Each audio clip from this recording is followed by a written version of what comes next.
कि जवानी विच मुकद्दरां दा सिंघार मर गया है। अफसोस मैं जींदा हां, मेरा प्यार मर गया है। और मुहब्बत दा तकाजा हा, रले रूहां दी जिंद निकले, दिल मर गया है, दिलदार सलामत है।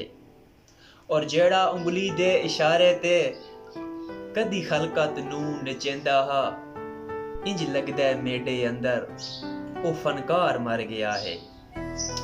और हुण खानी ना आया कर अपने फट दुखावन कण, कहनू अपने दुखड़े सुने सी, तेरा गमखार मर गया है।